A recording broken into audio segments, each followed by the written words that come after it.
On va commencer dans quelques instants. Voilà, je fais passer notre invité Diane Roissard en présentateur et je lui donne le micro et la caméra. Voilà. Diane, est-ce que vous m'entendez? Est-ce que vous pouvez parler? Normalement, oui.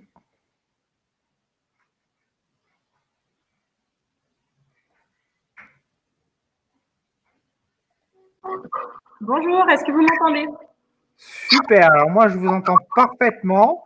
On va demander aux participants de nous confirmer que c'est bon au niveau du son. Mais on va pouvoir commencer. Il est l'heure, il est 18h30 en France. Donc merci beaucoup Diane d'avoir accepté cette invitation et de nous avoir rejoints sur ce webinaire Scout en bourse. Donc vous êtes analyste ESG. Est-ce que vous pouvez nous en dire un petit peu plus sur vous, sur votre parcours et qu'est-ce qui vous a amené à arriver dans le secteur, on va dire, de l'investissement socialement responsable? Avec plaisir. Déjà, merci beaucoup de me recevoir aujourd'hui. C'est un véritable plaisir d'être là. Donc, moi, de mon côté, donc, je suis jeune active puisque j'ai été diplômée en 2017 donc d'un master en gestion des risques financiers. Et donc, j'ai eu quelques expériences en asset management, en audit interne. Et puis finalement, c'est en 2018 que je me suis lancée comme conseillère en investissement financier donc à mon compte. Je pense que pendant 2 ans. Et du coup, au cours de ces 2 ans, en échangeant avec des clients, j'ai remarqué qu'il y avait de plus en plus en fait de considération, on va dire, de l'objectif de l'investissement, du sous-jacent d'investissement. Donc finalement, les clients cherchaient à rejoindre à la fois leurs objectifs extra-financiers, donc cumuler la partie valeur personnelle avec leurs investissements. Et donc c'est vrai que c'est un sujet qui a commencé à m'intéresser. Et petit à petit, je suis tombée sur les thématiques ESG et j'y ai porté tellement d'intérêt que j'ai voulu me spécialiser là-dedans. Et donc j'ai commencé ça donc en janvier de cette année, en passant donc quelques certifications, dont notamment celle du CFA UK.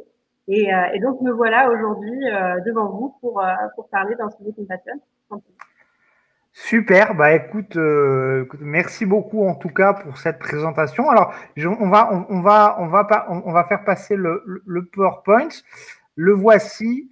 Normalement, vous devriez pouvoir faire défiler les slides vous-même en bas sur votre droite. Je ne sais pas si vous voyez la petite flèche. Je vais me taire maintenant et je vais écouter le sujet que vous nous avez préparé. Donc la taxinomie et un rappel des différents termes ESG. Ok, ça marche. Ce que je vous propose de faire, donc là c'était un rapide sommaire, mais on va commencer directement parce que c'est un sujet, comme je vous le disais, Marc-Antoine, juste avant, quand on s'est appelé au téléphone, c'est un sujet qui est très dense. Donc on va essayer de faire court, concis et d'aller sur des points qui sont pratiques et qui pourront être utiles du coup pour les personnes qui aujourd'hui regardent ce webinaire et qui en auront potentiellement besoin par la suite.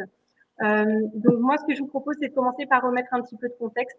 Donc la finance durable, l'enjeu du siècle, parce que c'est quelque chose qui monte en puissance toutes les années. Donc depuis ces 20 dernières années, ça prend vraiment beaucoup d'ampleur.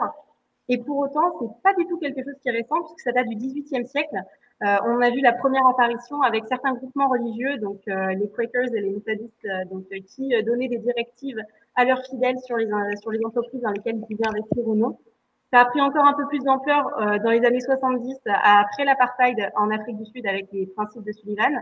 Et aujourd'hui, depuis ces 20 dernières années, avec certains scandales qui ont apparu dans les années 90, ça prend de plus en plus d'ampleur parce qu'on se rend compte que justement, tout ce qui va être critères environnementaux, sociaux et de gouvernance, ça a un impact certain sur l'avenir de l'investissement et également, du coup, comme je le disais auparavant, les investisseurs y prêtent de plus en plus d'attention d'un point de vue éthique et personnel.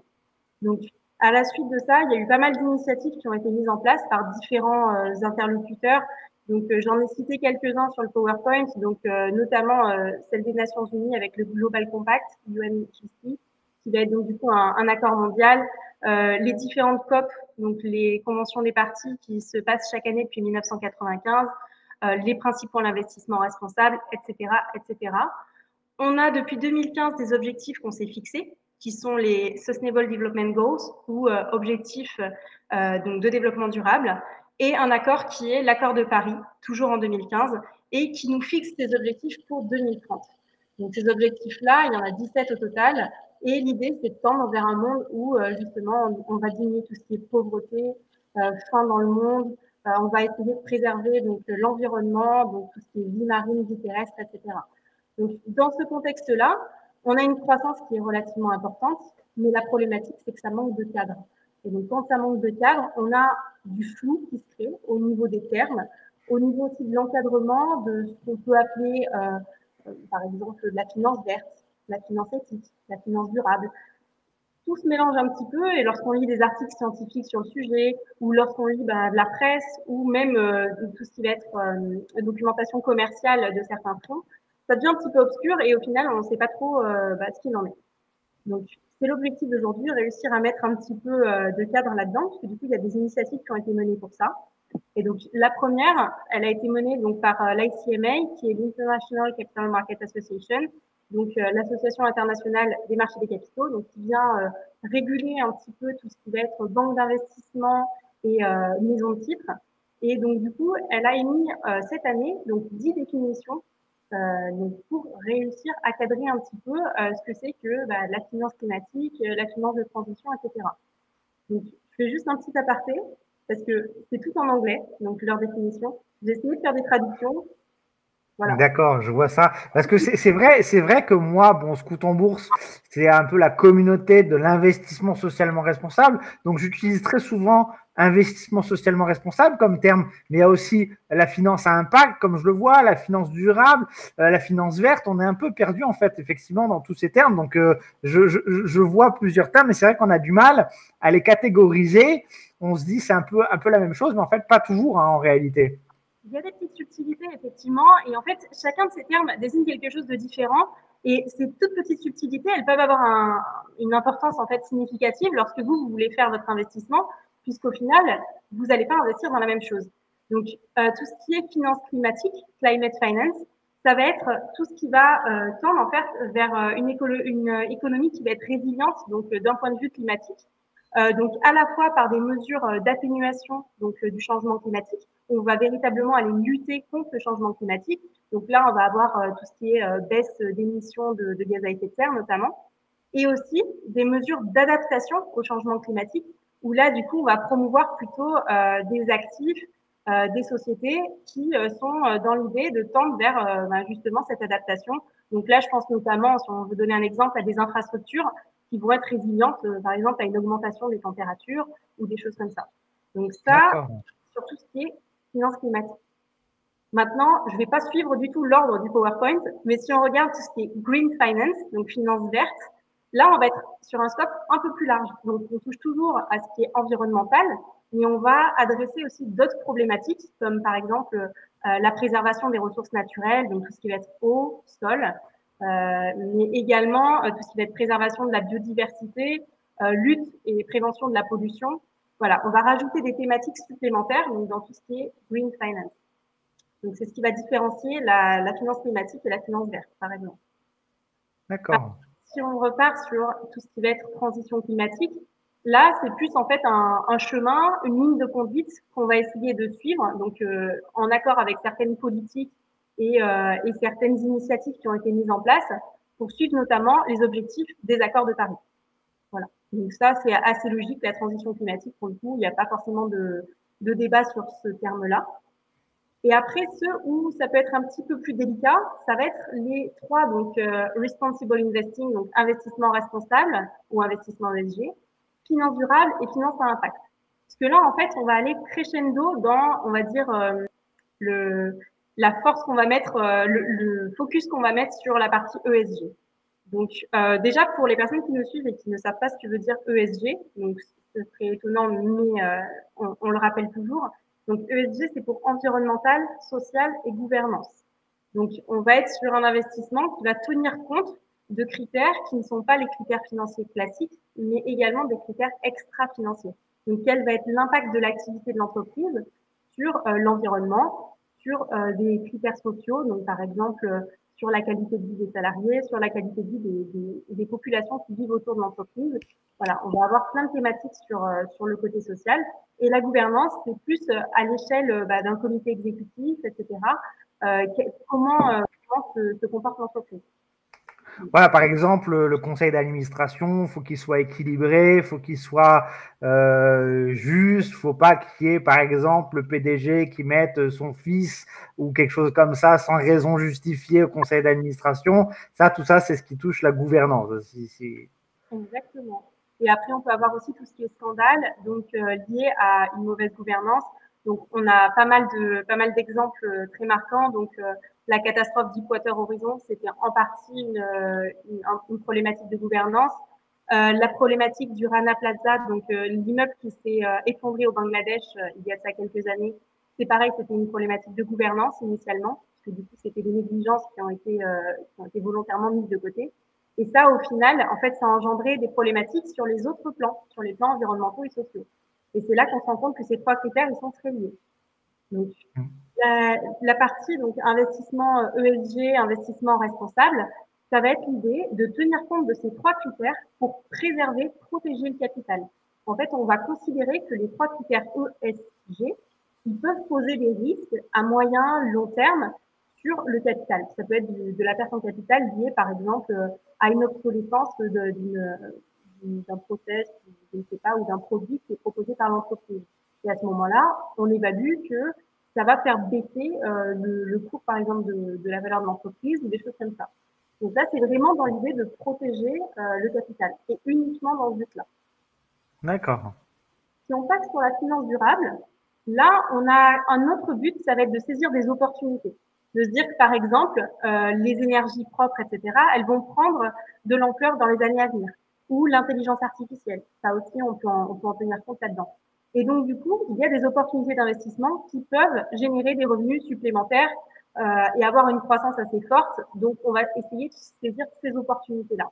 Donc là, on est plus sur du pari sur l'avenir. En plus de D'accord. Donc là, par exemple, là, il y a un secteur d'activité qui a le vent en poupe en ce moment, c'est l'énergie hydrogène. On en parle beaucoup. Il y a beaucoup il y a des sociétés qui ont multiplié leurs cours par plusieurs, enfin 5 ou 10 fois parce que c'est un sujet d'actualité. Donc ça, par exemple, ça, j'investis par exemple dans McFly Energy. Je prends juste l'exemple parce que je suis actionnaire de cette société. Là, je suis plus dans la finance durable du coup. Exactement.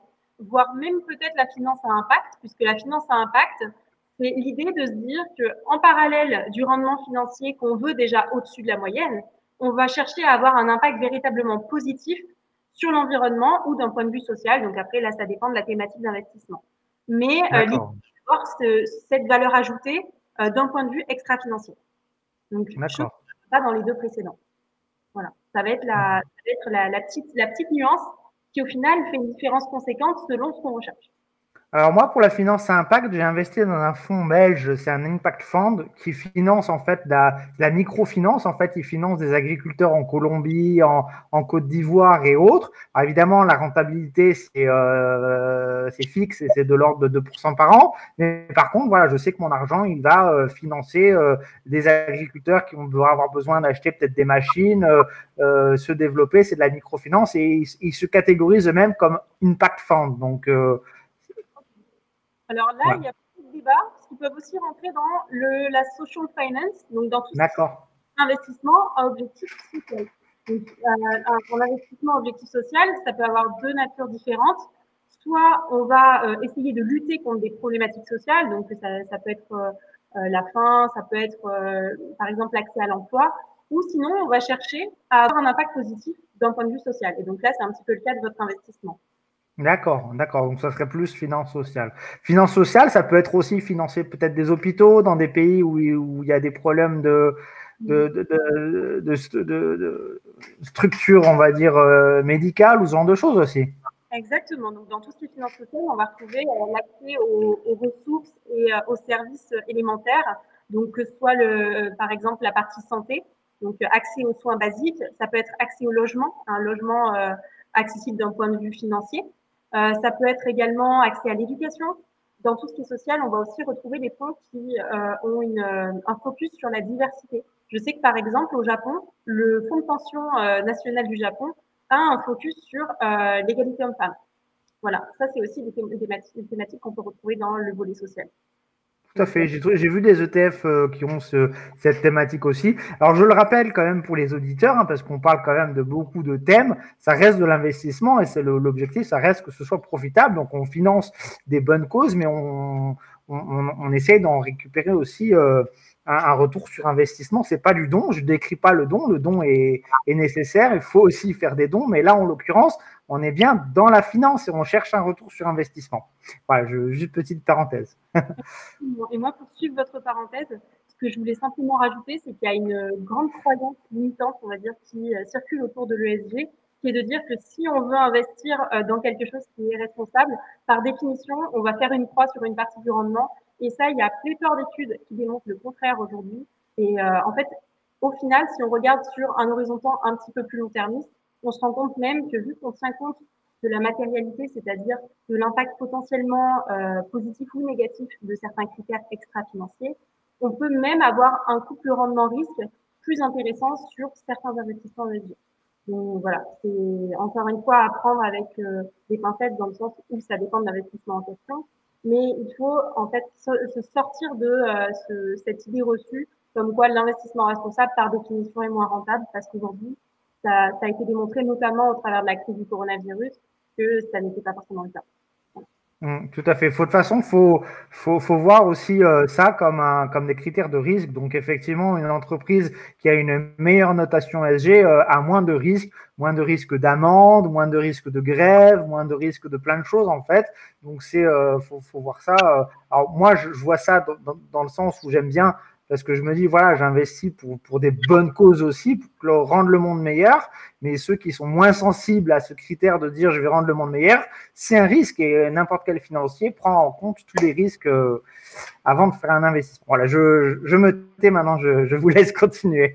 Problème parce que justement, ça appuie tout à fait l'intérêt de comprendre la nuance entre l'investissement responsable et l'investissement à impact. Parce que justement, c'est ce qui va être la différence entre les deux. Celui qui n'est pas forcément sensible à ces causes-là va se tourner vers l'investissement responsable dans son propre intérêt, c'est-à-dire pour protéger son capital. Celui qui est plus sensible à ces causes-là va plutôt aller vers l'investissement à impact. Et donc justement, si les fonds portent, on va dire, une dénomination qui est parlante, à ce moment-là, il saura plus naturellement vers quoi se tourner.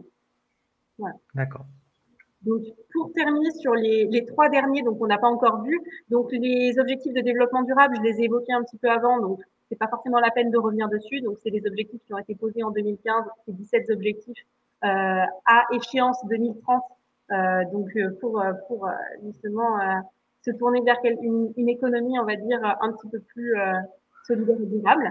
Alors, Voilà. les objectifs de développement durable de l'ONU, c'est ce qu'on retrouve pour les auditeurs en bas du site internet de Scoot en Bourse. Il y a une image avec 17 icônes qui schématisent en fait tous les objectifs de développement durable. Voilà. Alors, et donc, pour la partie investissement socialement responsable, donc là, on va se rapprocher un petit peu de l'investissement à impact, mais la différence, c'est que l'investissement à impact va venir sélectionner l'investissement pour son impact positif, alors que l'investissement socialement responsable va en fait éliminer des secteurs d'activité, donc tout ce qui va être, par exemple, lié au pétrole, tout ce qui va être lié à l'alcool, le secteur du tabac, des choses comme ça. Donc là, en fait, on va faire ce qu'on appelle du screening négatif, c'est-à-dire qu'on va carrément enlever des secteurs d'activité au moment de faire nos choix d'investissement, ce qui ne va pas forcément être le cas de la finance d'impact. Voilà. D'accord. Et donc, pour terminer, la petite définition de la taxonomie ou taxinomie. Donc, en fait, les deux termes se disent en français, ce qui n'est pas le cas en anglais, mais en français, on dit les deux. Donc, c'est pour ça qu'il y a les deux termes. Donc, c'est un système de classification qui identifie des activités économiques, des actifs ou des catégories de projets qui participent donc activement aux objectifs climatiques, environnementaux et sociaux, par comparaison donc à des seuils ou à des objectifs définis. Donc cette définition, on va pouvoir lui donner un petit peu plus de sens par la suite quand on reviendra sur la taxonomie européenne. D'accord. Du coup, je me suis permis, en complément de ces définitions-là, de rajouter quelques termes supplémentaires qui n'apparaissent pas donc, dans les définitions de l'ICMA et qu'on retrouve de façon régulière lorsqu'on va justement regarder tout ce qui est lié à la finance durable. Juste une petite parenthèse, là sur le slide, vous voyez du coup un petit graphique qui a été fait donc, du coup par l'ICMA pour bien représenter la dichotomie entre Green Finance, Social Finance, ESG, Sustainable Finance. Et donc, Voilà, ça, si jamais vous avez besoin de matérialiser les choses de façon un peu plus concrète, je trouve que c'est pas trop mal fait, donc vous pouvez revenir sur la slide. Et donc, au niveau des autres termes, on avait donc tout ce qui était basé sur l'éthique, donc les investissements éthiques. Donc ça va être un petit peu le même principe que l'investissement socialement responsable. On va fonctionner avec un format de filtre, c'est-à-dire qu'on va supprimer des secteurs. Et donc là, après, il peut y avoir différents types d'investissements éthiques. On va avoir tout ce qui est lié à la religion, donc les fonds qui sont type charia, catholique, etc., où on va enlever donc des secteurs d'activité. Donc par exemple, dans la religion catholique, ça va être certaines entreprises pharmaceutiques. Pour tout ce qui est charia, ça va être dans l'agroalimentaire. Voilà, on va avoir des choses comme ça qui sont éliminées pour répondre en fait à comment dire, un cadre religieux par rapport à certaines convictions. Et après, on a aussi des fonds qui sont faits sur mesure selon les convictions de certains investisseurs, simplement. D'accord. Et après, donc, un petit rappel de tout ce qui est best in class. Donc, best in class, on va prendre un secteur d'activité. Donc, admettons qu'on prenne le secteur des énergies et on va prendre selon un critère, donc, par exemple, environnemental, social, gouvernance, les meilleurs de la catégorie. Donc, le best in class, c'est décrié. Il y a du pour, il y a du contre. L'avantage, c'est qu'en fait, on ne va pas du coup supprimer de secteur comme on peut le voir dans l'investissement responsable, socialement responsable, des choses comme ça. En revanche, on peut se retrouver avec du coup du total dans un fonds best in class. C'est l'exemple que j'avais en tête parce que je me suis dit c'est le secteur du pétrole, mais en même temps ils font quand même bien de bonnes choses en ce moment. Ils sont en train de se développer énormément dans les énergies renouvelables. Donc effectivement, c'est dommage de se priver du secteur du pétrole. Enfin, c'est dommage de se priver de Total juste parce qu'on ne veut pas investir dans le secteur du pétrole parce qu'ils sont vraiment en train de partir sur une bonne voie a priori. L'avantage du best in class, c'est qu'en ne supprimant pas de secteur, on n'a pas de problématique d'un point de vue mathématique en fait sur certains ratios financiers. En supprimant certains secteurs, on peut avoir des problèmes de tracking error. Donc là, on va peut-être pas rentrer dans cette granularité de détail, mais le best in class permet de ne pas avoir cette problématique-là.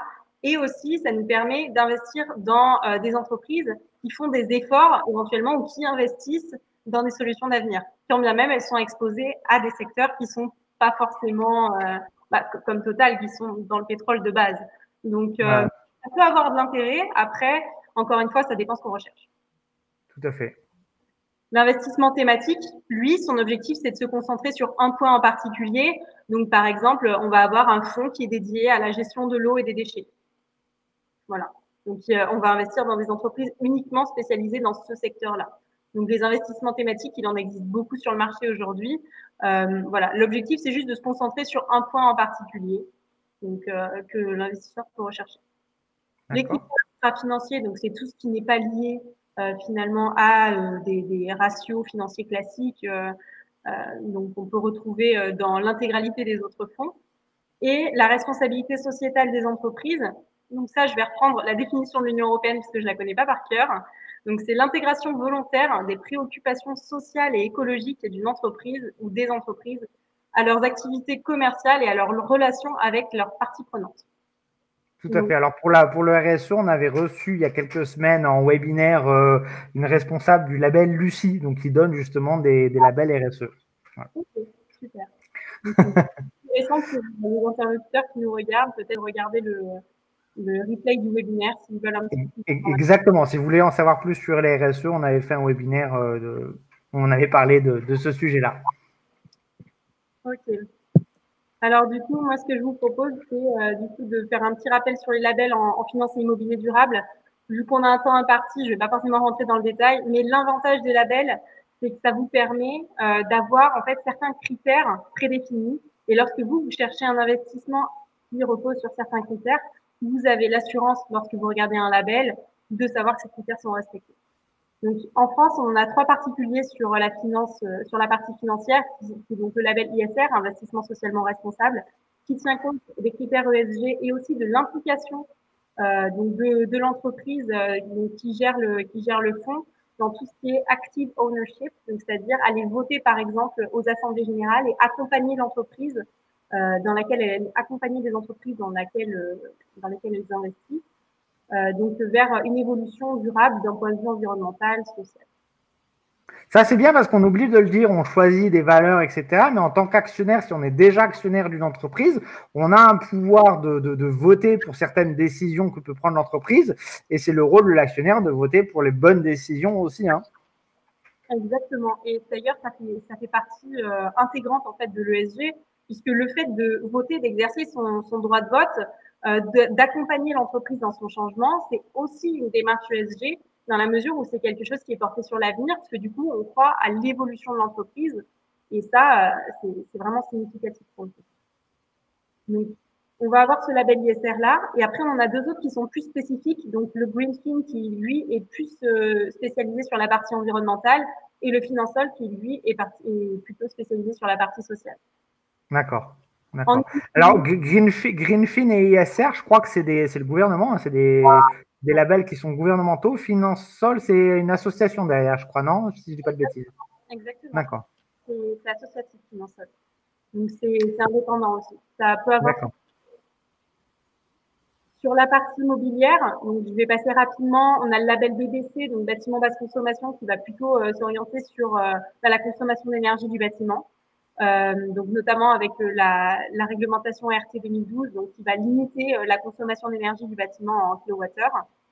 On a la certification haute qualité environnementale, qui elle va s'attaquer à trois pans différents, en fait, trois instants différents de la vie du bâtiment. Donc tout ce qui va être construction, rénovation et exploitation.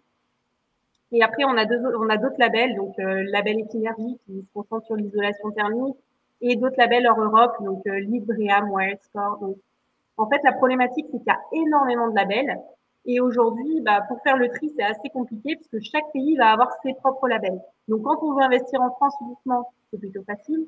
Quand on veut investir à l'international, on se retrouve vite noyé parmi les labels. Et donc, c'est une des raisons qui ont motivé la création de la taxonomie européenne. D'accord. Transition. Donc la taxonomie européenne, en fait, elle prend sa source. Donc c'est la Commission européenne qui, en mars 2018, donc a rendu un rapport donc qui s'appelle Financer la croissance durable, et dans lequel en fait ils mettent en avant 10 mesures phares qui vont avoir pour objectif d'encadrer le marché des produits financiers durables. Et donc le rapport donc du Technical Expert Group a été rendu le 9 mars 2020. Donc c'est-à-dire qu'ils ont passé 2 ans à travailler sur cette problématique-là. Et donc, la principale mesure en fait, qui a été mise en place, c'est cette taxonomie européenne. Donc, l'idée, c'est encore une fois de venir encadrer, de venir poser des seuils sur les activités, certaines activités économiques, pour déterminer si elles ont véritablement un impact environnemental ou non. Et donc, du coup, cette taxonomie, elle va servir de base, après, par la suite, pour des réglementations futures, et notamment pour la création d'un label commun européen financier, donc qui servira par la suite aux investisseurs à avoir une base commune donc pour leurs investissements et à avoir des critères qui sont clairs et définis donc, pour potentiellement des investissements futurs. Et donc, l'objectif qui s'était donné en créant cette taxonomie, c'est fournir des outils qui aident à financer la transition de l'économie vers des objectifs environnementaux clairs et définis. Donc, enlever la partie floue et éviter le greenwashing.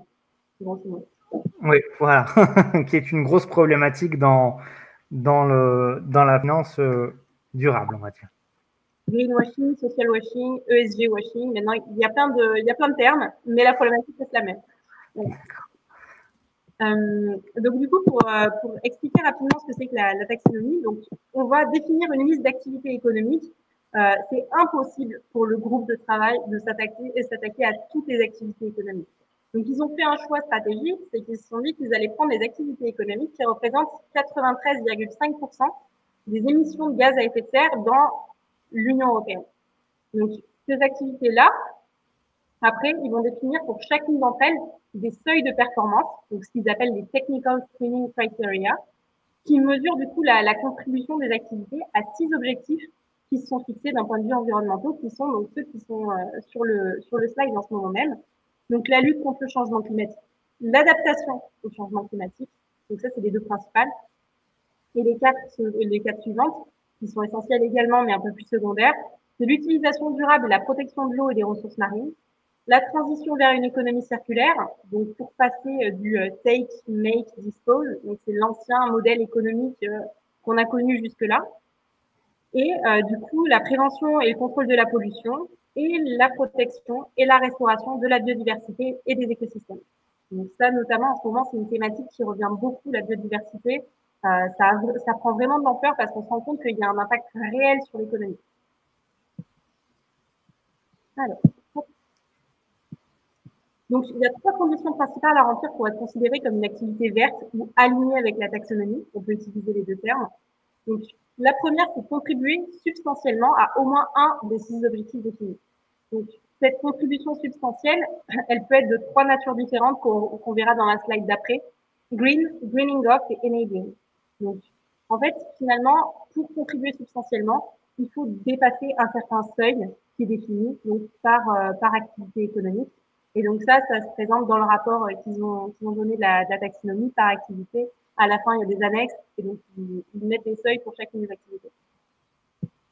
Donc la deuxième condition, c'est de ne pas nuire aux 5 autres objectifs environnementaux.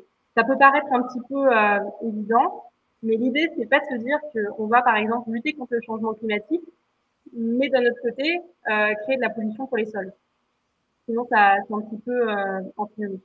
Donc l'idée, c'est de contribuer substantiellement à un des objectifs sans nuire aux autres. Et enfin, la troisième condition, c'est respecter des garanties minimales. Donc là, c'est plus des grands traités internationaux. Et l'idée, c'est de justement pas aller à l'encontre de ces traités-là. Donc, il y a les directives qui ont été données aux entreprises multinationales par l'OCDE. Donc, c'est pour les entreprises multinationales qui exercent une activité dans les pays membres de l'OCDE. C'est certaines recommandations par rapport à leurs activités et notamment sur le plan fiscal. Et ensuite, la deuxième très importante, c'est les Guiding Principles des Nations Unies, qui du coup vont reprendre les principales lignes des déclarations de l'Organisation internationale du travail et aussi de la Déclaration internationale des droits de l'homme. Donc finalement, c'est, on va dire, des choses qui sont assez basiques, mais qu'il est toujours bon de rappeler. Et donc du coup, voilà, ce que je dis juste avant, c'est que pour que les activités économiques soient considérées comme alignées avec justement la taxonomie, on va les comparer à des seuils qui sont donc les Technical Screening Criteria. Et donc pour être considéré comme ayant une contribution substantielle, on va avoir 3 types de contributions. Les green activities, donc les activités qui sont déjà vertes, qui ont déjà un bon impact environnemental, qui sont bas carbone, comme on dit, et qui ont juste besoin de capital pour se développer.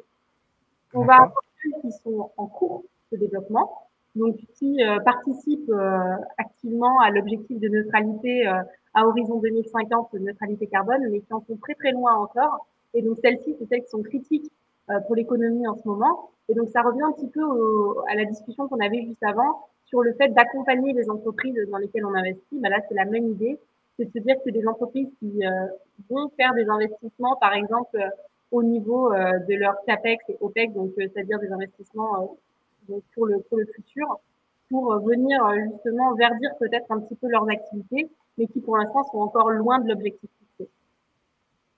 Donc on a ce type-là d'activité. Et la troisième catégorie, qu'ils appellent les enabling activities. Donc là, si quelqu'un est bon en traduction, je vous laisse me trouver une traduction qui soit francophone et plutôt correcte, parce que personnellement, j'ai pas trouvé de terme adapté.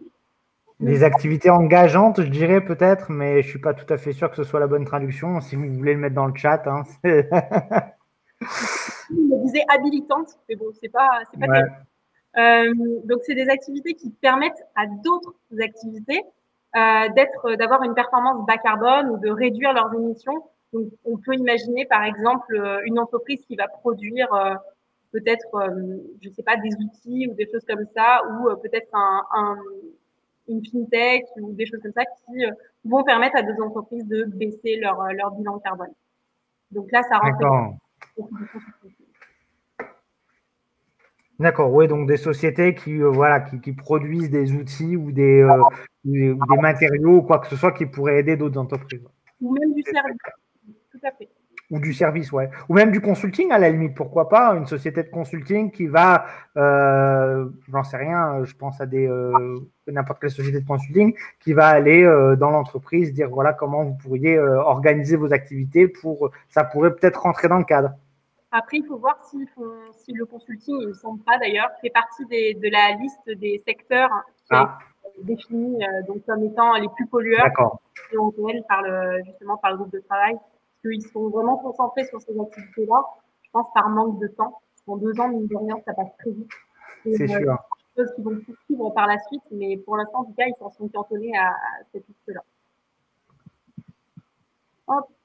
Et donc, du coup, en termes de résultats concrets et d'interprétation pour nous en tant qu'investisseurs, donc déjà, ce qu'il faut savoir, c'est que la mise en place de ce type de projet, ça s'étale dans le temps. Ça se fait pas en un claquement de doigts. Ça a été, on a eu cette année déjà le rapport, c'est en place, mais la mise en œuvre concrète ne commencera qu'en 2021 et s'étalera jusqu'à fin 2022. Donc, c'est des choses qui vont se mettre en place de façon progressive. Et on va avoir 3 groupes d'acteurs qui vont être concernés principalement, à la fois les acteurs des marchés financiers, donc les investisseurs, les investisseurs institutionnels notamment, les grandes entreprises, de par la divulgation de certaines données. Donc là, ils y sont déjà soumis grâce à certaines choses qui ont été mises en place par l'Union européenne, par la Commission européenne, pardon, et l'Union européenne et les États membres, donc du fait qu'ils suivent un petit peu, qu'ils prennent la suite de cette taxonomie en mettant en place que ce soit des réglementations ou des labels sur cette thématique-là, donc en accord avec la taxonomie, dans la suite logique du travail qui est fait dans la taxonomie.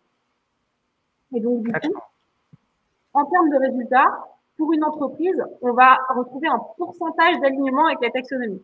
C'est-à-dire que une fois qu'on a fait l'étude justement de cette entreprise-là, qui doit faire partie justement de la liste d'activités économiques qui est concernée par la taxonomie, à ce moment-là, on va avoir une proportion donc, de son chiffre d'affaires, de ses dépenses donc en capital et opérationnel, qui sont donc alignés avec la taxonomie. Donc, ce qu'on veut dire par là, c'est que simplement, par exemple, sur les ventes qui ont été faites, etc., est-ce que le produit final, est-ce que ce qu'ils ont réalisé a un impact positif sur l'environnement ou pas? Et si oui, à quel degré? Donc, finalement, c'est le pourcentage. On ne s'attend pas à ce que les entreprises, d'ici 2022, soient à 100% alignées. Voilà. Donc, c'est quoi? Il y a un objectif de pourcentage ou ça reste encore à définir? Il ne me semble pas qu'il y ait d'objectif de pourcentage. Je ne veux pas dire de bêtises. Là, pour le coup, c'est vraiment de la granularité dans le rapport. Donc, bien sûr, il faut se reprendre de façon assez fine. Peut-être qu'après, ce sera donc par secteur d'activité, mais encore une fois, je ne veux pas m'avancer parce que là, je suis rien de sûr de mon côté. D'accord. Mais... Le mieux, le plus sera le mieux de toute façon. Exactement. Et donc ça, ils auront à le faire en parallèle de leur divulgation de critères extra-financiers, donc qui est demandé par d'autres régulations pour le coup.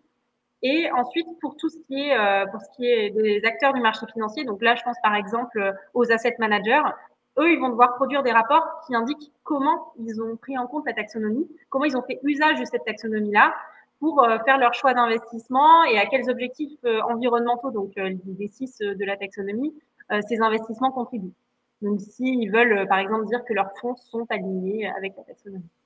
Voilà. Oui, il ne s'agit pas juste de le dire, il faut le prouver, quoi. Exactement, c'est ça.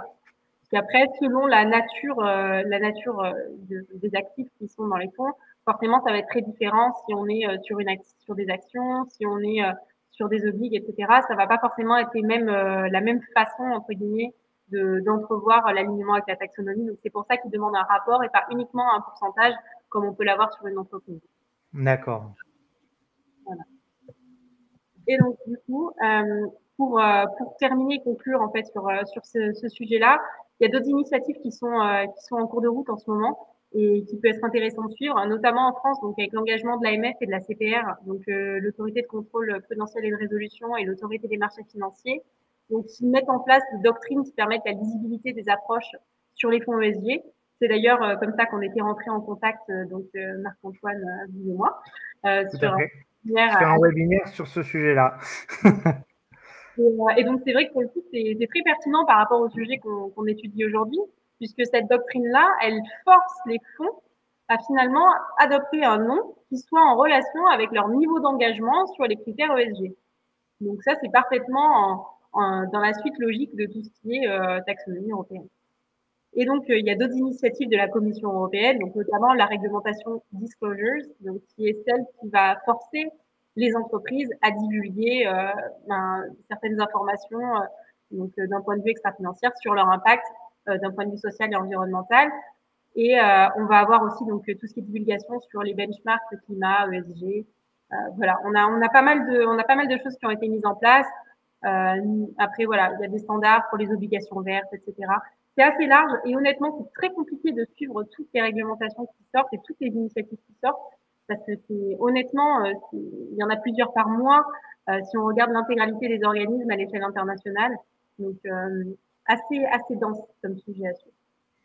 C'est pour ça qu'on a besoin d'analystes ESG pour nous éclaircir les choses. Exactement.